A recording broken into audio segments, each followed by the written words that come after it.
여러분 안녕하세요. 노태호입니다. 오늘은 여러분들이 이제 건강검진 많이 하시는데 건강검진을 하게 되면은 그 결과가 이제 여러분들 손에 오게 되죠. 근데 이제 건강검진이 여러 항목들이 나오면서 그게 이제 심장 관련된 항목으로 심전도가 들어가 있고 그 심전도에 뭐 이상이 없습니다 하면 참 기분이 좋은데 심전도 그 항목에 뭔가 이상 소견이 나오게 되면 이제 걱정하게 됩니다. 이게 도대체 어떤 건지 우리가 익숙한 단어들이 아니기 때문에 굉장히 걱정을 하고 여러 가지 생각을 많이 하면 또 병원도 찾게 되고 이제 이런 과정을 겪게 되는데 오늘 제가 말씀드릴 제목은 검진에서 나타나는 심전도 이상이 정말 이상이겠느냐 하는 그런 제목으로 여러분들과 같이 한번 시간을 보내려고 합니다.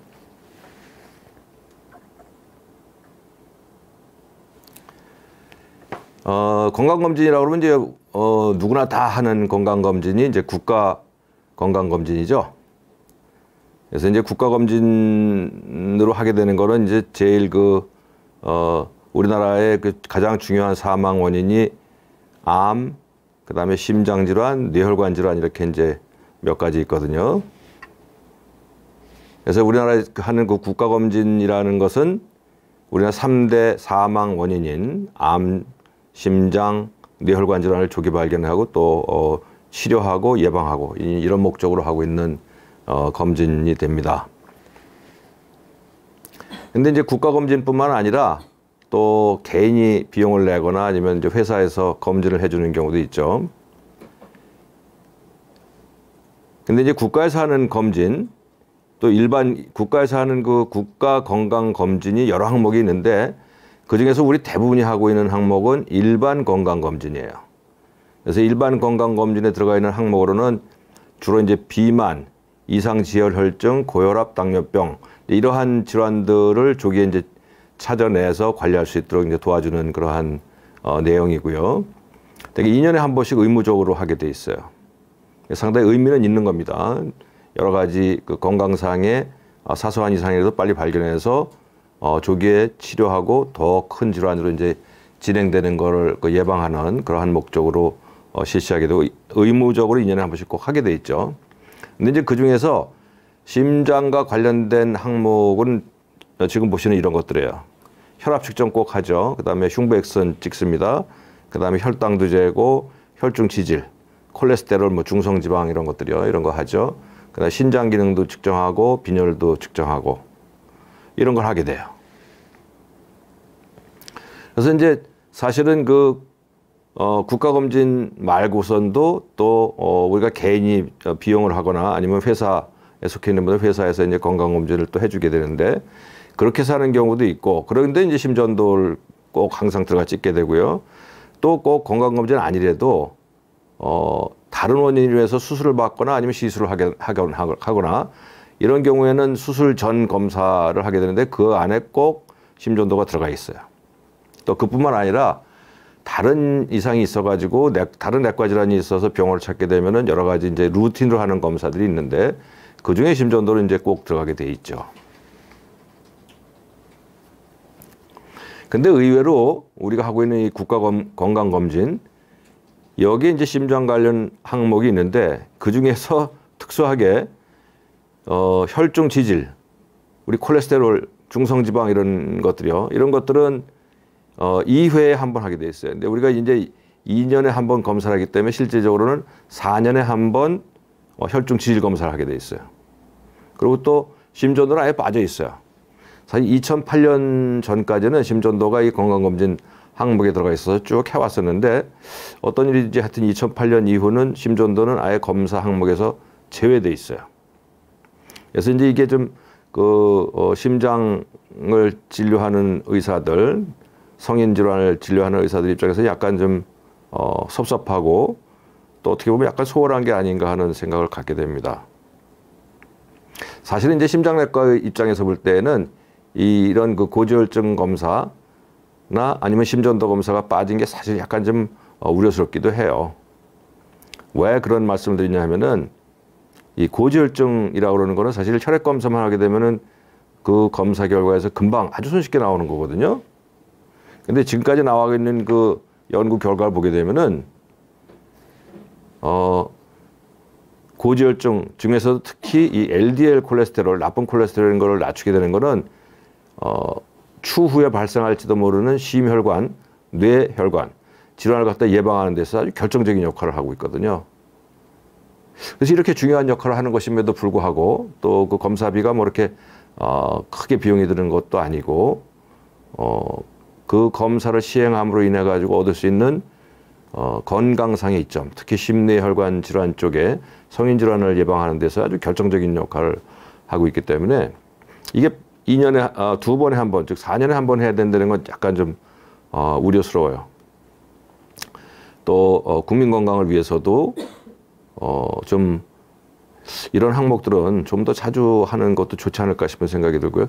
왜 그러냐면은 사실 이 고지혈증, 특히 이제 콜레스테롤, 특히 그 나쁜 콜레스테롤이라고 하는 LDL 콜레스테롤을 낮추는 거는요, 심혈관 질환 예방에 있어서 굉장히 중요한 역할을 하고 있어요.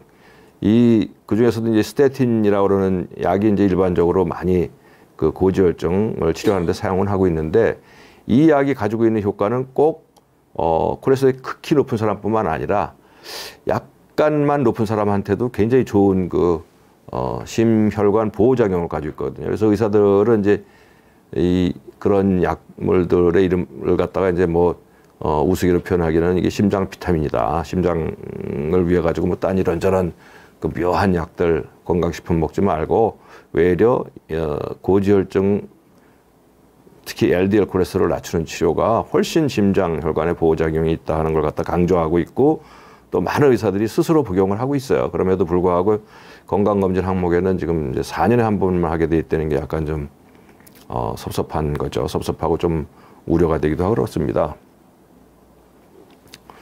사실 일단 이제 부정맥학회에서는 그 건강검진 항목에서 아예 심전도가 빠져 있기 때문에 심장 진단에 있어서 가장 기본적이고 중요한 그 항목이 바로 심전도거든요. 또 심전도 이렇게 검사하는데 비용이 크게 들지도 않아요. 그럼에도 불구하고 이게 빠져 있거든요. 2008년도 빠져 있다고 말씀드렸는데, 뺀 거를 우리 전문가들이 볼 때 이해 못하는 바는 아니에요. 나중에 그 얘기가 나오겠지만 너무나 그 검사가 너무 많아지게 되면은 그 많아진 걸로 인해 가지고 발생되는 또 부작용도 좀 있을 수 있어요. 그래서 그걸 감안하기는 하는데, 특히 이제 우리 부정맥 학회 쪽에서는 걱정하고 있는 거는 이제 최근에 그 발생 빈도가 급격하게 증가하고 있는 부정맥 중에서도 이제 심방세동이라고 하는 부정맥이에요. 이 심방세동이라는 부정맥은 뇌졸중하고 심부전을 일으켜서 이제 생명을 위협하기도 하고, 뇌졸중의 위험은 그 심방세동이 있는 사람이냐 없는 사람에 따라 가지고 거의 5배 차이가 나고, 또 심방세동이라는 병이 아주 진행된 다음에는 쉽게 진단이 되는데 그 전 단계에서는 쉽게 진단이 되지 않거든요. 그래서 부정맥 학회에서 요구하는 거는 65세 이상부터는 기회적 선별, 즉 필요한 경우에 좀 할 수 있게 하고, 75세 이상은 체계적 선별 검사를 해서 꼭 하게 해달라 하는 게 이제 요구사항이에요. 근데 이거는 꼭 우리나라에 있는 부정맥 학회에서만 요청하는 건 희망하고 있는 검사는 아니고, 전 세계적인 그 진료 지침에서도 65세 이상, 75세 이상으로 나눠가지고 75세 이상은 꼭 심전도를 갖다 하는 게 좋겠다라고 이제 권유하고 있는 상황이거든요. 근데 이게 이제 빠져 있기 때문에 좀 걱정은 됩니다.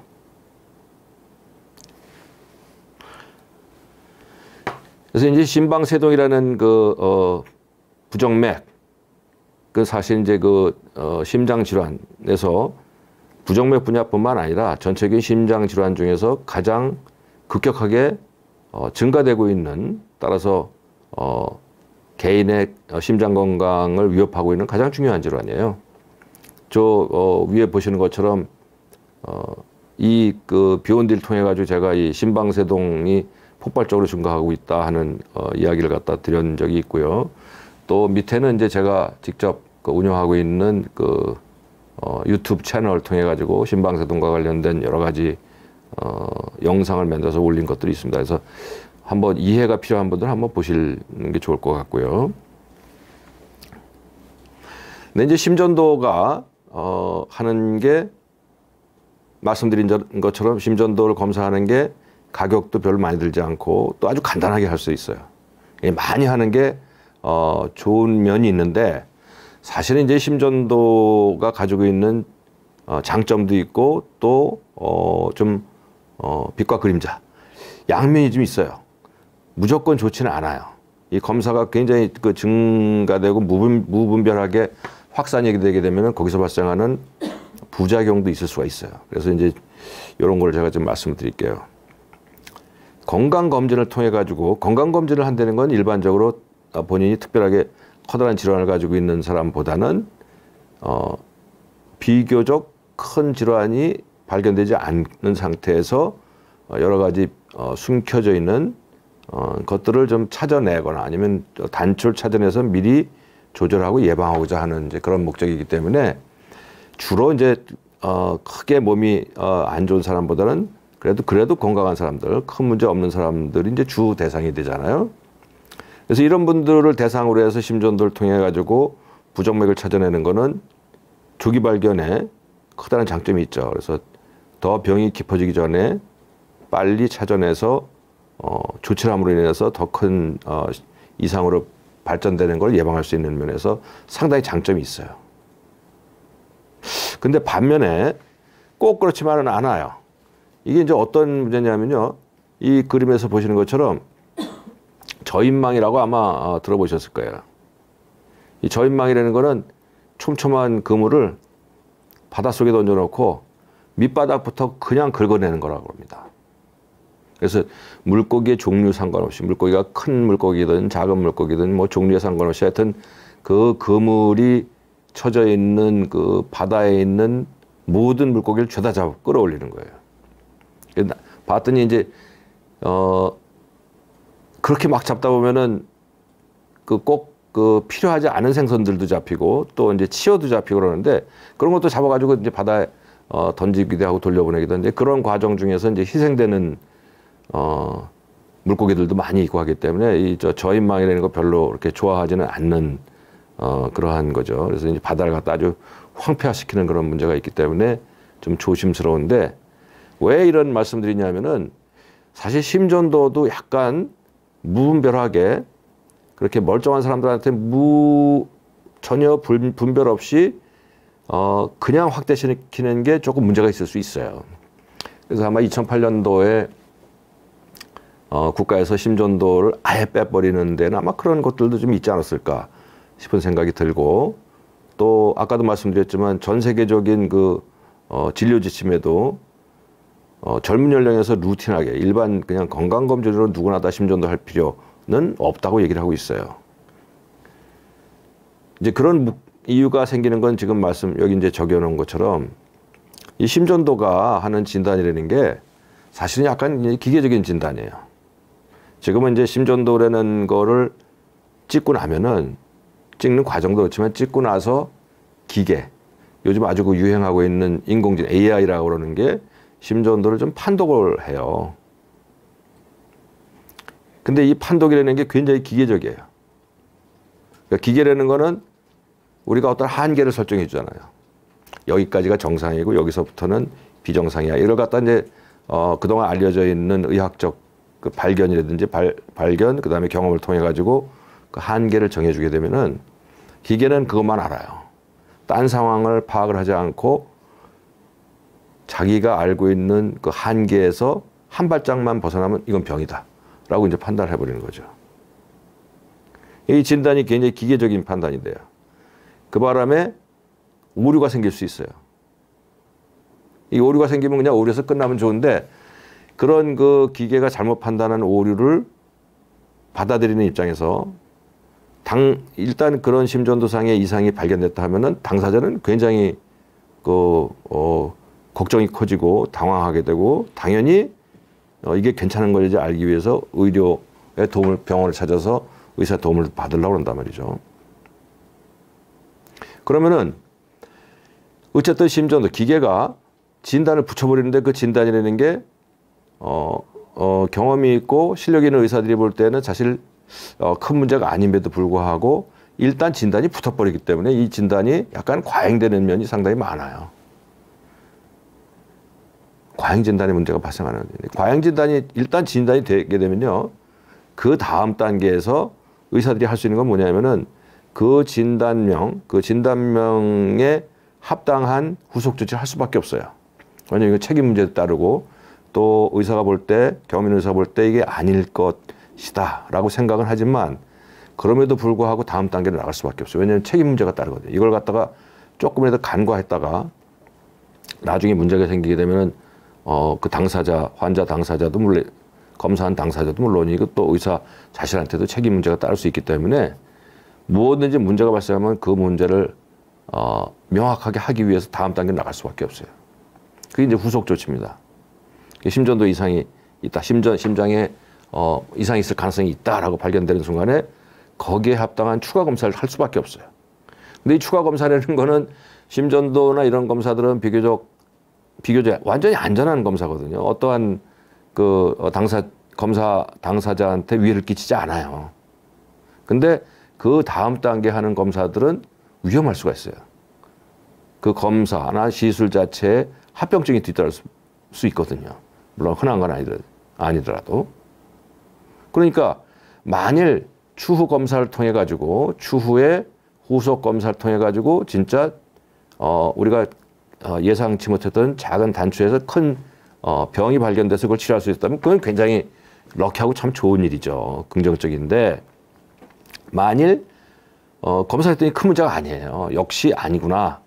사실은 이제 경험 있는 의사들이 볼 때는 그 정도 소견이면 이건 괜찮은데 라고 하고 그냥 덮어가고 지나칠 수도 있는 문제임에도 불구하고 여러 가지 책임감이라든지 또 이런저런 걸 감안해서 다음 단계로 넘어갔을 때 역시 이상이 없구나 라고 판단하면서 별일 없이 끝나면 좋은데 그 과정에서 그 검사 자체가 가지고 있는 위험성 때문에 다른 문제가 발생한다면 이건 심각한 문제죠.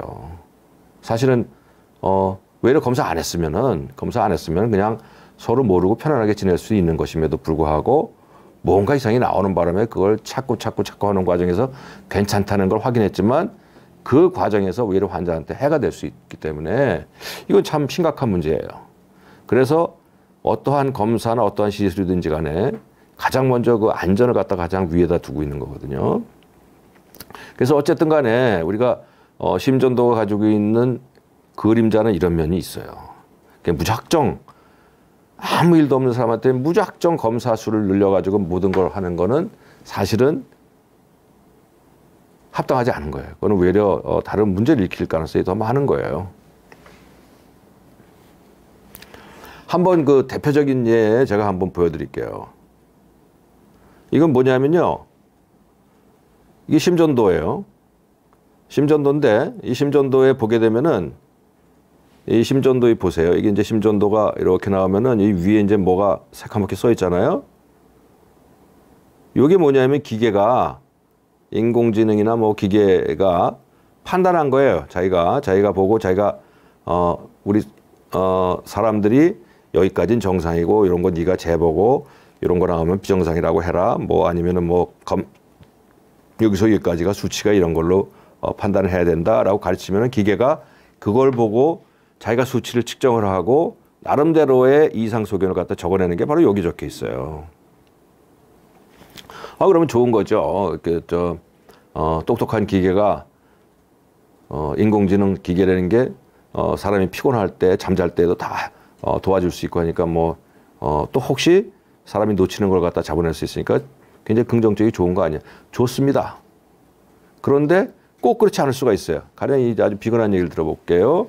여기 아까 말씀드리는 그 부분이거든요. 그 부분인데 여기 보시게 되면요.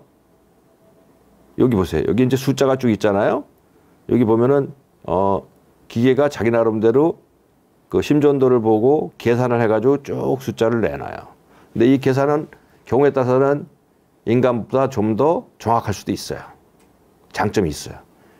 근데 기계는 정상과 비정상을 갖다가 우리가 가르쳐준 내용 이외에 여러 가지를 감안할 수 있는 능력이 없어요. 그래서 이 선에서 한 발짝 벗어나면 그냥 병이에요. 비정상이다 라고 나오는 거예요. 여기 보시게 되면요. 여기 보면은 PR 인터벌이라고 나와 있어요. 192라고 써 있죠. 이거는 기계가 쟀을 때 어디서부터 어디까지의 간격이다 하는 걸 갖다가 우리가 기계한테 가르쳐 준 거예요. 기계는 그걸 보고 자기 나름대로 계산을 해가지고 수치로 우리한테 보여주고 있어요.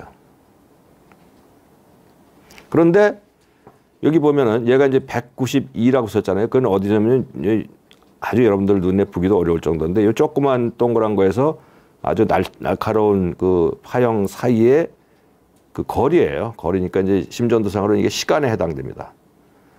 여기서부터 심장에서 전기가 여기서부터 여기까지 가는데 시간이 얼마나 걸렸느냐를 보는 건데 이게 정상적으로는 200ms 미만이면 우리가 정상이다라고 불러요. 근데 이 심전도에서는 기계가 판독할 때 192가 나왔습니다 하고 이제 우리한테 결과를 보여줘요. 그러니까 이건 정상이구나. 여기 전기가 심장에서 여기서부터 여기까지 가는데 걸리는 시간이 정상 범주 안에 들어가요. 전기 잘 통하는구나 라고 판단할 수 있어요. 근데 이거 의사들은 심전도에 경험이 많은 의사들은 재지 않아도 직관적으로 보고서 이거 정상이네 이렇게 판단하거든요. 근데 기계는 자기 나름대로 잘 수치를 계산해서 여기서 여기까지 얼마라고 해요. 그런데 문제는 200까지를 우리가 정상 수치로 보거든요. 기계는 200에서 조금만 넘어가면 이건 병이다라고 판단하는 겁니다. 그래서 210이면은 그 다음부터는 비정상, 1도 방실 차단입니다라고 진단명을 내버려요. 그러니까 여기서 10ms, 20ms이라는 건 얼마냐면요. 여기서부터 여기 지금 그림으로 사실은 포인트 가지고 찍어내기도 어려울 정도인데 여기서부터 여기까지가 200ms이에요.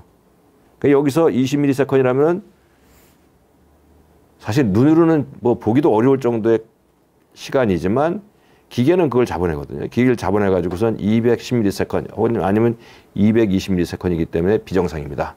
그러니까 진단명은 1도 방실 차단입니다. 이렇게 나와요. 그러면 이제 난리 난 거예요. 심전도 찍었는데 1도 방실 차단입니다. 딱 나오면요. 야, 이게 무슨 소리냐. 1도라니. 1도는 뭐고 방실이라는 것도 잘 모르겠는데 차단이라는 거는 그래도 우리가 아는 일반적인 용어잖아요. 차단. 뭐가 하여튼 막혔다 이런 얘기니까 이거 굉장히 심각한 걸로 받아들인단 말이죠. 그래서 사실 알고 보면 별것도 아닌데 뒤에 곧 얘기 나옵니다. 한번 보시게 되면은 사실은 별거 아닌데도 불구하고 기계가 1도 방실 차단입니다 하고 진단명을 딱 내는 순간에 이게 괜찮은 건지 아닌지를 확인하기 위해서 여러 가지 다음 단계 검사라든지 이런 게 이제 필요해지는 거예요. 사실 기계가 이걸 몰랐다면은 기계가 이런 걸 해결하지 않았다면은 심전도를 판독할 수 있는 의사들이 첫눈에 딱 보고 200ms면 조금 넘어가더라도 이건 딴 거 다 보고 이건 뭐 더 이상 검사할 필요도 없네 라고 넘어갈 수 있는 건데 기계가 일단 진단을 붙이는 순간부터 상황이 복잡해지는 겁니다. 그래서 사실 제가 오늘 말씀드리려고 그러는 그 대전제들이 주로 말씀드리고자 하는 것들이 바로 이런 것들이에요. 건강검진에서 건강검진을 하게 되면은 건강검진을 하고 건강검진의 심전도를 찍게 되면 찍는 순간에 뭔가가 붙어요.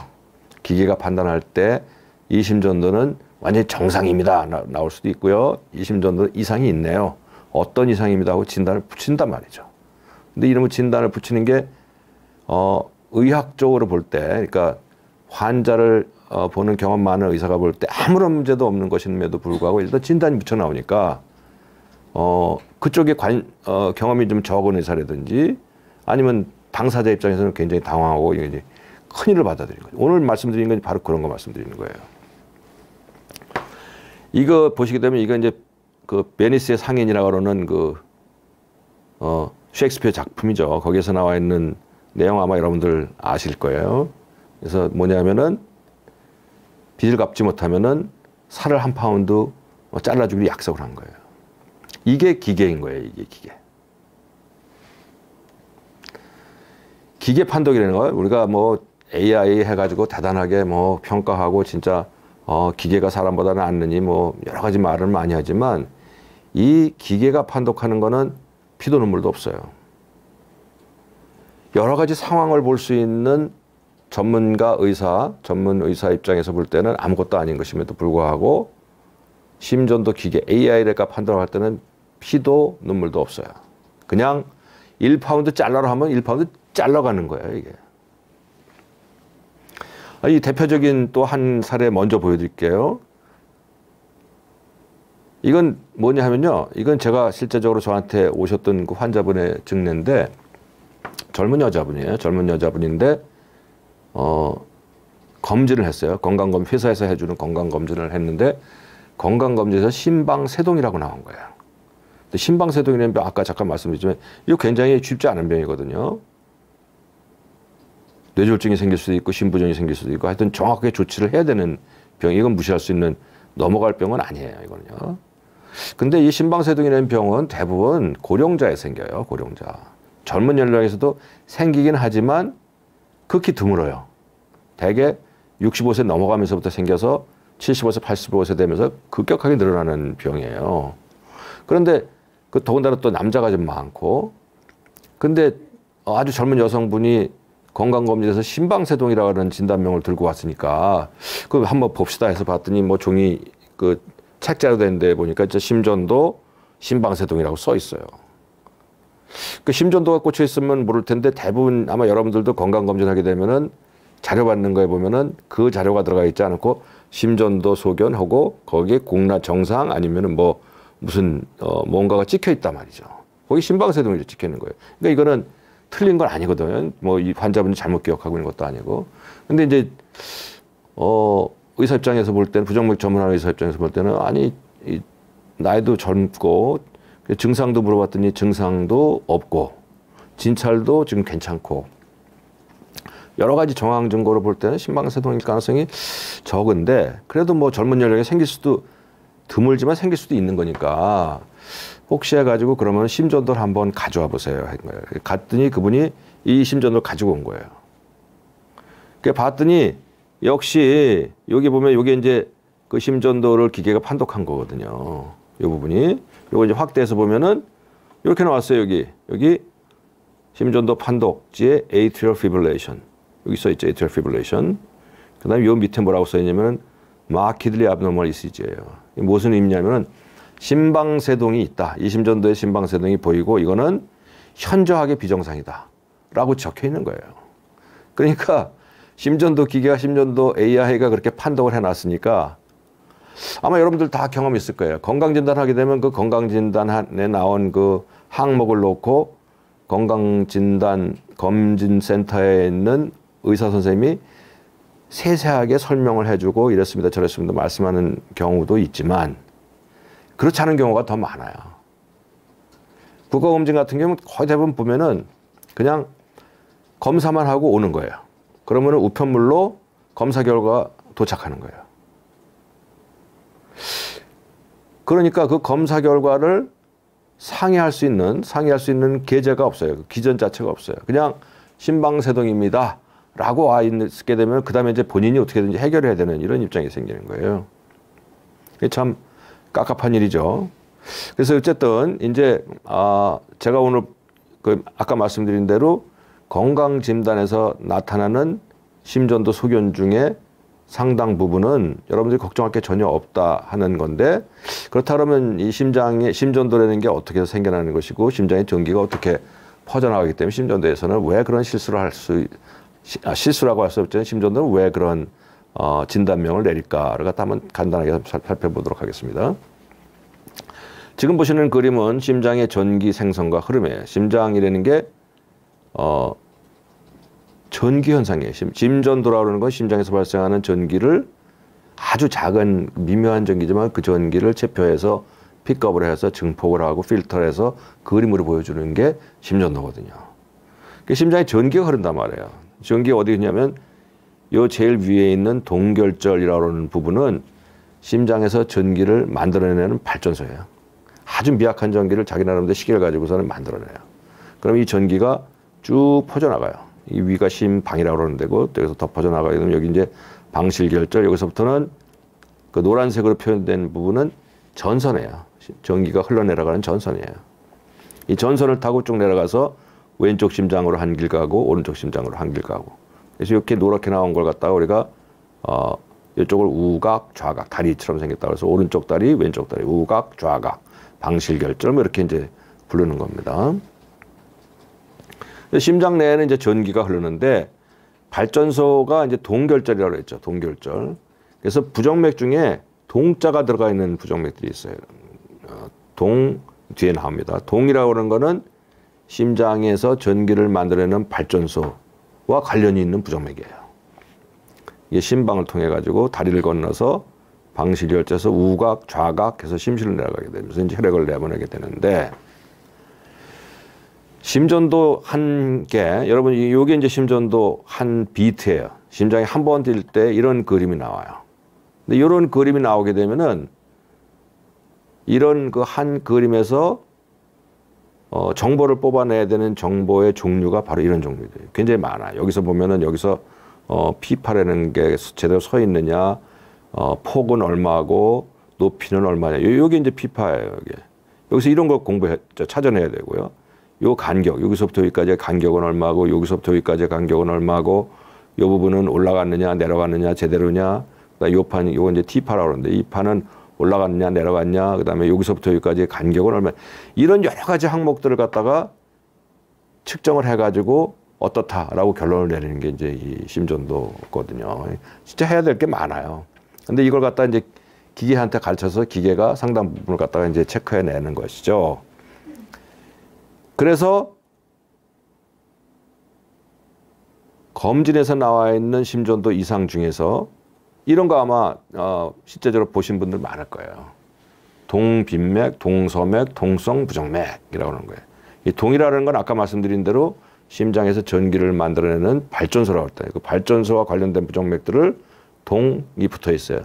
동빈맥 하면은 발전소에서 전기를 빨리 만들어내는 데라고 해서 동빈맥이고, 동서맥이라는 거는 발전소에서 전기를 천천히 만들어낸다는 것이고, 동부정맥이라는 거는 발전소에서 전기를 좀 빨리도 만들고 약간 늦게도 만들고 약간 불규칙하게 만든다는 게 이런 얘기예요. 근데 이걸 모르는 입장에서는 보면 동성 부정맥이라고 딱 붙여보면 놀라는 거죠. 이거는요. 내가 부정맥 환자구나 이렇게 생각해요. 근데 이게 아니거든요. 전혀 아니거든요. 그래서 동빈맥이라는 거는 일반적으로 동결절 발전소에서 전기를 만들어내는 게 상당히 규칙적으로 만들어요. 적절한 횟수로 규칙적으로 만들어요. 그게 어느 정도면 60에서 100회 정도를 갖다가 60에서 100회 정도 상황에 따라서 60회를 만들 때도 있고 상황에 따라 100회를 만들 수도 있지만 상당히 규칙적으로 만들어요. 근데 규칙적이라는 게 시계처럼 규칙인 건 아닌 거예요. 약간 불규칙할 수 있어요. 특히 호흡에 따라 가지고 숨을 들이쉬고 내쉬고 하는 거에 따라 가지고 약간 빨라지기도 하고 약간 늦어지기도 해요. 이게 바로 동부정맥이라는 거예요. 이게 병입니까? 병 아니거든요, 이거는요. 근데 심전도상에서는 약간 빠르고 약간 늦게 나오면은 우리가 심전도 그 AI에다 가르쳐 준 게 이건 동부정맥이야라고 가르쳐 줬거든요. 실제적으로 그 용어상으로 그렇게 돼 있기 때문에 그러면 얘 기계는 이걸 보고 그냥 동부정맥이 있다라고 하는 거예요. 그러면 건강진단 용지에 심전도란에 동부정맥, 동성 부정맥이라고 딱 찍혀 나오는 거예요. 그러니까 그걸 보는 사람은 깜짝 놀라죠. 내가 부정맥 환자구나 이렇게 생각해요. 실제적으로는 정상소견임에도 불구하고 부정맥으로 받아들일 수 있게 되는 거예요. 그다음 동빈맥이라는 건 뭐냐면은 전기가 좀 빨리 그 동결절에서 전기를 약간 좀 자주 만들어내는 거예요. 100회 이상으로. 어떤 경우냐? 열이 나거나 열을 받거나 긴장을 하거나 탈수가 되거나 좀 열이 나거나 말씀드렸죠? 갑상선 기능이 올라가거나 하여튼 이런 그 몸이 좀 긴장될 만한 상황이면은 동결절에서 전기를 좀 빨리 만들어내요. 탈수가 나오는데도 그래요. 그러니까 건강진단 검진하기 위해 가지고 이제 대장 내시경 하는 경우에 이제 밤새도록 마시고선 설사를 많이 하게 되잖아요. 설사를 아주 많이 하게 되니까 몸이 탈수가 된단 말이에요. 탈수가 되고 아침도 못 먹고 건강진단 하러 가게 되면은 몸의 컨디션이 사실 아주 좋지 않은 상태에서 검진하게 되거든요. 탈수가 많이 되기 때문에 맥박 올라가요. 그럼 그게 동빈맥으로 나타날 수도 있어요. 심전도는 동빈맥이라고 적어준단 말이죠. 이게 병이 아니거든요. 동서맥, 물론 동빈맥도 되게 동빈맥, 동서맥이라는 건요. 자체적으로 병이라기보다는 몸의 컨디션을 갖다 좀 반영해주는 것이라고 보면 돼요. 동서맥이라는 거는 동결절에서 전기를 갖다 좀 천천히 만들어내요. 마라톤 선수 이런 사람은 맥박이 좀 낮거든요. 이게 바로 동서맥입니다. 이게 사실 병은 아니에요. 예, 질문이 좀 들어온 것도 좀 소화를 해야 되겠네요. 심전도는 개인 비용을 들어서라도 꼭 받아야 돼. 그렇지 않습니다. 지금 그거 말씀드리고 있잖아요. 그러니까 심전도라는 건요, 그냥 아무 일 없이 나이도 젊은 사람이 몸도 튼튼하고 뭐 아무런 이상도 없다 하는 사람이 굳이 꼭 받아야 될 건 아니에요. 근데 이제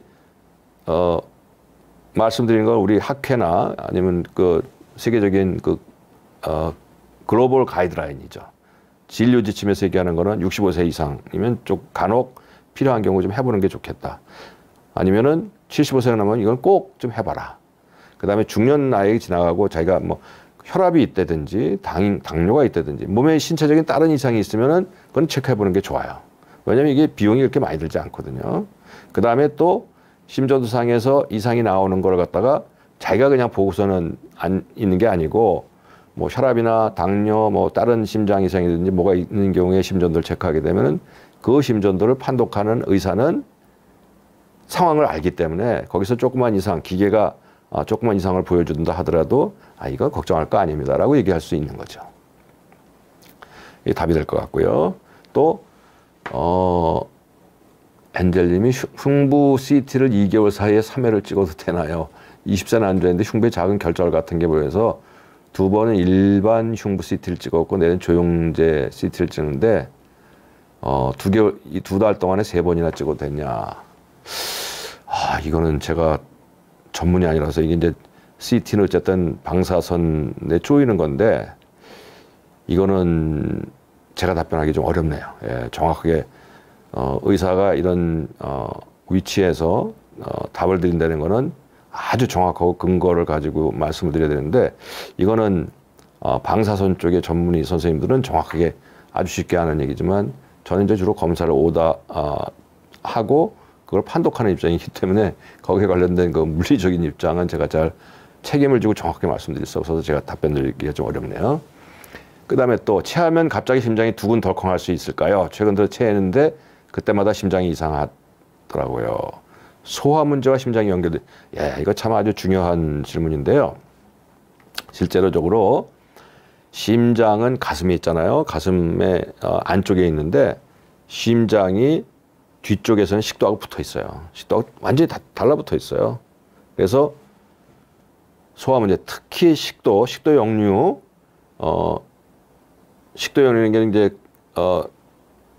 위 내용물이 식도를 역류하는 거잖아요. 근데 위 내용물에는 이제 산이 많이 들어가 있기 때문에 그 산이 식도를 타고 위로 올라가게 되는 게 이제 역류죠. 그래서 이제 뭐 목에도 이상한 증상을 느끼고 그러는데 식도 역류, 식도염이 부정맥과 관련이 있다는 논문이 있어요, 실제적으로. 실제적으로 그런 분들이 제법 있어요. 그래서 그걸 치료하게 되면 좋아졌다 하는 분들도 있기 때문에 지금 말씀하시는 거 소화기하고 심장이 연결되어 있는지 궁금한 거는 연결되어 있다라고 제가 말씀드릴게요.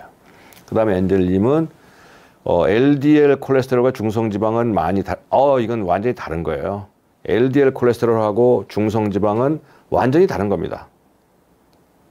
주로 콜레스테롤이라고 그러는 거는 혈중 콜레스테롤이 100이라고 그러면은 그중에 70은 본인의 간에서 만들어내는 거예요. 한 20, 30 정도는 식이하고 관련이 있어요. 콜레스테롤은 동물성 지방과 관련이 있고 중성지방은 탄수화물과 관련이 많아요. 술, 탄수화물과. 그래서 약간 질이 다른 겁니다. LDL 콜레스테롤, 특히 LDL 콜레스테롤은 직접적으로 그 심혈관의 위험 요소이고요. 중성지방은 그것보다는 약하지만 중성지방도 많이 올라가는 건 심혈관에 위험을 준다고 되어 있어요. 둘 다 좋지 않습니다. 남편은 LDL이 130에서 140 정도 나오는데 중성지방은 항상 250에서 300 정도 나온다라고 하는데 LDL이 130, 140, LDL 그 수준이라는 거는요. 그 사람마다 똑같은 게 아니에요. 그러니까 치료할 수 있는 치료가 필요한 LDL 수준이라는 거는 모든 사람이 똑같지 않아요. 내가 심혈관 질환이 있고 스텐트까지 했다. 아니면 뭐 뇌졸중도 온 적이 있고 동맥경화가 많이 진행돼 있다. 그런 사람은 LDL을 가능한 한 낮추게 됩니다. LDL을. 어느 정도까지 낮추냐?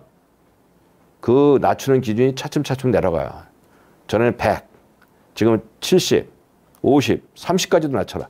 라고 하는 얘기가 나올 정도로 이 콜레스테롤, LDL 콜레스테롤이 직접 심혈관 질환에 위협을 줘서 심혈관 질환을 가지고 있는 사람은 가능한 한 낮추라고 되어 있어요. 당뇨병이 있고 그걸로 인해서 혈관 질환이 있다 그러면은 LDL 콜레스테롤을 더 70 밑으로 낮춰라 아니면 50 밑으로 낮춰라까지 얘기가 되고 있고요. 그래서 LDL이 130에 140이니까 이게 정상이냐 비정상이냐 얘기하기 어려워요. 이거는 어떠한 컨디션, 담배를 피느냐, 혈압은 있느냐, 당뇨병은 있느냐, 다른 무엇이 있느냐 이런 걸 감안해 가지고 적절한 LDL 레벨은 얼마다라고 얘기할 수 있고요. 그렇기 때문에 뭐를 써야 된다 아니다를 갖다 얘기하는 겁니다. 중성지방은 일반적으로는 150에서 200 사이를 정상으로 해요. 250에서 300 정도 나오면은 좀 높은 겁니다. 약을 처방하지 않은 이유는 중성지방은 탄수화물 관련이 많기 때문에 본인이 생활만 아주 조심하게 되면은 상당히 떨어질 수 있어요. 아마 그래서 그랬을 겁니다. 그래서 우선 왜냐하면 처음부터 약을 복용하게 되면 당장 수치가 떨어지게 되면 약간 방만해지거든요. 그러니까 우선 생활 패턴을 좀 바꿔서 조심해 보고 그 다음에 조절이 안 되면 이제 약을 쓰는 아마 그런 식이 됐을 것 같아요. 그 다음에 강의 또 좀 진행할게요. 그 다음에 또 나오는 게 이제 이 우각 차단이라는 거예요. 아마 우각 차단 상당히 많이 나오는 거예요. 건강 진단에서. 이건 뭐냐면요. 보시게 되면은 여기 이제 전기 만든다고 그랬잖아요. 만든 전기가 전기를 만드는 거는 내려서 결국 심실까지 가도록 만드는 거예요. 심실을 박동하기 위해서 동결제에서 전기를 만드는 거예요. 근데 이 전기가 내려가는 길이 있다고 그랬잖아요. 그래서 우각, 오른쪽 다리, 왼쪽 다리를 통해서 이제 왼쪽 이 노란 길, 좌각을 통해서는 좌심실로 가는 거고 우각을 통해서는 우심실로 가는 거예요. 근데 우각 차단이라는 거는 바로 이 길 하나가 끊어진 거예요. 우각. 오른쪽 다리가 우각이 차단. 전기가 차단됐다 하는 거거든요. 사실 그럼 보면 얼핏 생각하면 이건 굉장히 심각한 이상이다 생각할 거예요. 전기가 내려가는 길 두 길 중에서 한 길이 끊어졌으니까 이거는 대단히 심각한 것이다 라고 생각할 수 있는데 이런 경우에 이제 그 의과학자들은 이런 우각 차단만 있는 사람들을 갖다가 쭉 모아가지고 오랫동안 이제 추적 검사를 해보는 거죠. 근데 다행히도 다른 이상이 없이 우각 차단만 있으면은 지금까지 나와 있는 거는 괜찮다야. 100%는 아니지만 우각 차단만 있는 거는 그래도 큰 문제는 안 일으키더라 하는 게 의사들 결론입니다. 그 이유는 뭐냐면요. 이런 거예요. 여기 전기가 끊어지게 되면은 전기가 이쪽으로 못 내려가고 좌각을 통해서 좌심실로 가요. 근데 이 전기가 이렇게 우회해서 또 우심실로 갈 수가 있어요. 그래서 이런 길이 있기 때문에 우각 차단이 그렇게 얼핏 받아들이는 느낌과 달리 위험한 부종이 아니다. 실제적으로 멀쩡한 분들도 많이 있을 수 있다 하는 것이고요. 근데 반면에 좌각 차단, 왼쪽으로 가는 길이 끊어진 거는 상당히 좋지 않아요. 왼쪽으로 가는 길이 끊어지는 거는 실제적으로 우심실, 좌심실이 있지만 가장 중요한 심장 펌프로 역할하는 건 좌심실이에요. 그래서 왼쪽으로 가는 길이 끊어지는 거는 실제적으로 상당한 문제를 일으키고 심부전이 있거나 심장병이 있을 때 좌각 차단 많이 생겨요. 그래서 좌각 차단이 있으면은 이거는 틀림없이 심장 체크를 해봐야 되는 거고 우각 차단은 그래도 생각보다 그렇게 위험한 건 아니다 이렇게 받아들이시면 되고요. 그 다음에 또 나오는 게 이제 우측편이 좌측편이라고 그러는 거였어요. 우측 좌측은 하게 되면 편위라고 그러면 이게 복잡한 용어가 나오니까 이게 뭐 상당히 걱정할지 모르는데 사실은 별건 아닙니다. 이거는 전기 흐름의 방향이 심장이 이렇게 있거든요. 이렇게 있으면 전기가 여기서 생겨가지고 이렇게 흘러내려가요. 이렇게 흘러내려가는데 이게 이제 흐름의 정상적인 방향에서 좀 벗어나는 거, 이쪽으로 벗어나고 이쪽으로 벗어나는 걸 갖다가 우리가 우측편이 좌측편이라고 하는데 이것도 우각 차단과 마찬가지로 우측편이 좌측편이 많이 있으면은 다른 심장 질환이 없고 그냥 이런 소견만 나온다 그러면 사실은 크게 걱정하는 거 아닙니다. 그래서 이런 경우에 진찰을 통해서 그다음에 그 병력을 통해서 진찰을 통해서 그다음에 다른 엑스레이든지 그다음에 혈액 검사 이런 걸 종합해서 봤을 때 큰 문제가 없으면은 우측편이 아니면 좌측편이 하나만 있는 거는 이거는 거의 뭐 무시한다 그러면 좀 그렇지만 그렇게 크게 걱정을 하는 병은 아닙니다. 다음 이제 1도 방실 차단이라는 거는요. 아까 처음에도 잠깐 말씀드렸는데 이 동결제에서 나온 전기가 심실까지 가는데 시간이 얼마나 걸리냐 보는 게 바로 1도 방실. 그게 PR 간격이라는 거고 1도 방실 차단은 그 시간이 정상적으로 걸리는 시간보다 조금 더 나가는 걸 1도 방실 차단이라고 불러요. 발전소에서 심실까지 도달하는 데 걸리는 시간이라고 보면 되죠. 정상적으로는 0.2초예요. 근데 우리가 기계한테 판독을 맡겨놓으면은 피도 눈물도 없기 때문에 0.2초에서 0.01초만 벗어나더라도 이게 1도 방실 차단을 딱 붙여버린단 말이죠. 이렇게 되면 참 곤란하거든요. 그건 사실은 1도 방실 차단이 아주 의미가 없는 건 아니에요. 이 시간이 극도로 많이 길어져 있으면은 뭐 조금 문제를 일으키는 수도 있어요. 그 다음에 이게 이제 아주 심하게 늘어나는 경우에는 좀 더 다른 문제를 일으킬 수도 있는데 그 정도 아주 미묘하게 1도 방실 차단 나오는 거는 사실은 이렇게 크게 걱정할 거 전혀 아니거든요. 근데 경험 있는 의사들은 그냥 한눈에 보고 이거 괜찮습니다 얘기할 것임에도 불구하고 기계는 그걸 1도 방실 차단입니다 하고 라벨을 붙여서 그걸 갖다가 종이에다 프린트해 주니까 받는 사람 입장에서 걱정하게 되는 거죠. 1도 방실 차단만 있다면은 큰 걱정 안 하셔도 됩니다. 아주 심한 경우만 아니라면은. 그 다음에 또 한 가지 나오는 게 이제 T파 이상이에요. T파 이상. 이것도 이제 참 곤란을 많이 겪게 하는 그 심전도 이상인데 T파라는 건 뭐냐면요. 심전도에 이렇게 조그만 앞에 하나 나오고 뾰족하고 큰 거 나오죠. 그 다음에 또 나오는 거. 요게 T파라고 그러는 거예요. 요거. 그래서 이 T파가 정상적으로는 이렇게 예부장하게 나와야 되는데 이게 이제 이 완전히 뒤집혀져 있거나 하게 되면 이제 T파의 이상이라고 부르는 거고 ST파라는 거는 ST는 여기 요 부분이 올라갔냐 내려갔냐 요걸 따지는 거예요. 여기는 지금 올라갔죠. 여기는 좀 내려갔죠. 이런 게 나오는 거는 이제 허혈성 심질환 ST의 변화가 나오는 거 ST파 이상이라는 건 이제 협심증, 심근경색증 뭐 이런 때 허혈성 심질환 때 뭐 올라가기도 하고 내려가기도 하고 이런 이상이 나타날 수도 있어요. 그 다음에 T파 이상 여기 보이는 것처럼 아주 전형적으로 이런 병적인 수도 있는데 저렇게 전형적인 경우가 아니면은 거의 대부분은 비특이적이에요. 비특이적. 이게 무슨 소리냐면은 저렇게 전형적인 특별한 이상을 보이는 경우는 병적이지만 그렇지 않은 경우가 거의 대부분이라는 얘기죠. 근데 이제 그 심전도는 저걸 갖다가 100% 잘 그 기계가 저걸 갖다 100% 잘 감별을 못 해요. 그래서 그냥 뭉뚱그려 가지고 T파의 이상이 있습니다. ST파의 이상이 있습니다. 라고 내는 거다. 이상이 있다 그러니까 받아들이는 사람 입장에서는 이거 심장의 이상이구나라고 받아들이지만 실제적으로 T파 이상, ST파 이상의 대부분은 거의 대부분은 비특이적이다. 라고 받아들이시면 돼요. QT 인정, QT 연장도 마찬가지예요. QT 간격이라는 건 뭐냐면 여기서 이 부분이에요. 여기서부터 여기까지 심장에 전기가 흘러가고 그 흘러간 전기를 회복하는 시간이 바로 QT 간격인데 이것도 마찬가지로 기계는 우리가 세팅해 놓은 기간 가령 400에서 440ms를 갖다가 통계적으로 볼 때 이게 정상이라고 판단해서 이제 거기다 집어넣어 주는데 여기서 조금만 벗어나면 QT가 길어진 걸로 판단을 해요. 근데 이 판단이 기계적 판단이 상당히 어려운 게 뭐냐면은 심전도에서 이렇게 여기 요 점을 갖다가 우리 끝나는 점이라고 얘기를 하는데 이 점이 이렇게 그림처럼 아주 매끄럽지가 않아요. 끝나는 점이 약간 비스름하게 나오면 여기가 끝나는 건지 여기가 끝나는 건지 확인이 어렵거든요. 근데 기계는 그 중에 하나를 잡게 되는데 그 중에 하나 잡은 게 정상보다 조금 높게 나오면 이거 QT가 길어졌다고 병적이다. 근데 QT가 진짜 길어지는 병이 있거든요. 그거는 좀 아주 좀 좋지 않은 병일 수 있어요. 근데 거의 대부분의 QT 현장이라는 건 제가 많은 경험을 가지고 보면은 그냥 일반적인 건강검진에서 나오는 QT 현장은 거의 대부분 정상이에요, 정상. 예.